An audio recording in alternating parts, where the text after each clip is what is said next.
Өскемен қаласы химия-биология бағытындағы Назарбаев зияткерлік мектебі қоғамға қызмет етемін жобасы аясында бірнеше жылдар бойы қоғамдық және әлеуметтік нысандармен жұмыс жүргізіп келеді. Солардың ішінде тығыз қарым-қатынас жасайтын әлеуметтік нысанның бірі сол жағалаудағы мүмкіндігі шектеулі балаларға арналған мектеп-интернат тәрбиеленушілері. Жыл сайын бұл нысанға бөлінген шаңырақтар тәрбиеленушілермен танысып, алдағы оқу жылында жүргізілетін шаралар жоспарын бірлесе отырып жасайды.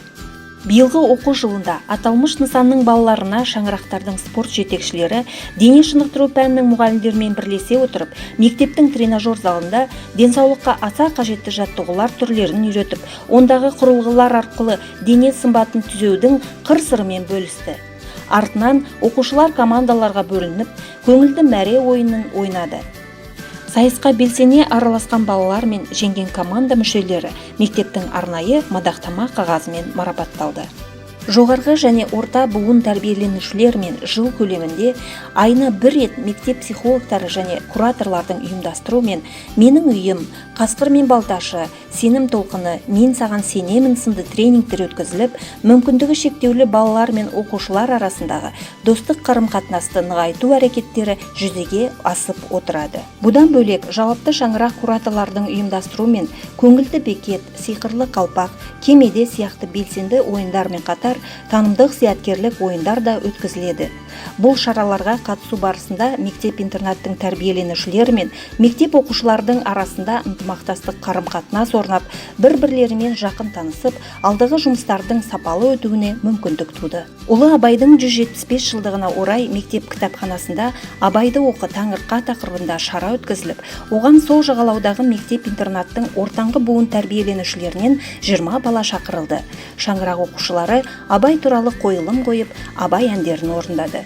Мектеп-интернат балаларына да ойын түрінде мәнерлеп өлең оқытылып, соңынан кітапшалар сыйға тартылды. Бұл мектеп-интернатында сурет салуға деген қызығушылығы бар балалар өте көп. Солардың сұрауымен мектептегі өнер кабинетінде Назарбаев зияткерлік мектеп оқушыларымен бірге әртүрлі тақырыптағы «Мен және менің әлемім» атты көркемдік шығармашылық шара өткізілді. Өнер пәнінің мұғалімдерімен суретке жан бітіретін әртүрлі әдіс амалдарды үйреніп, сурет салу технологиясын меңгеріп қайтты. Сонымен қатар, өнерге жақын ән айтып, би билеп, өлең оқитын балалармен де жұмыс ұдайы жүргізілді. Мектеп-интернаттың тәрбиеленушілерімен бірлескен үлкен концерттік қойылым жыл сайынғы дәстүрге айналған. Өнерге әркімнің де бар таласы демекші, бұл балалардың ішінде бірнеше аудандық республикалық байқаулардың жүлдегері атанып үлгерген оқушылар да бар. Жыл сайынғы дәстүрлі жүректен жүрекке атты қайырымдылық акциясына да балалар мен ата-аналар белсене қатысады. Тәрбиелік мәні мен маңызы жоғары бұл шараның зияткерлік ұрпақ үшін алатын орны ерекше.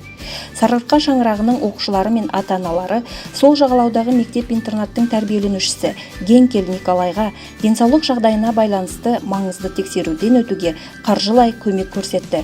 Біздің оқушылар осындай мұқтаж жандарға көмек қолын созуға әрдайым дайын. Оқушылар сонымен қатар Өскемен қаласындағы қарттар үйімен де тығыз байланыс жасайды. Биылғы жылы 11-ші сынып оқушылары қарттар үйіне барып, олармен шахмат, шаш кесінді үстел ойындарын ойнап, әңгімелесіп, концерт қойып, көңілдерін аулап қайтты. Сондай-ақ кітап жинау акциясын ұйымдастырып, қарттар үйінің тұрғындарына алуан түрлі көркем әдеби туындыларды сыйға тартты. Мектеп-интернат оқушыларының асыға күтетін шарасының бірі Назарбаев зияткерлік мектебіндегі жаңа жылдық жасыл шырша мерекесі. Бұнда оқушылар сиқырлы ертегілер еліне саяхаттап, тамаша көңіл көтеріп, тәтті сыйлықтар алады. Қоғамға қызмет етемін жобасының зияткер ұрпақ тәрбиелеудегі маңызы зор. Бұл жобаға оқушылардың қызығушылығы барған сайын артуда.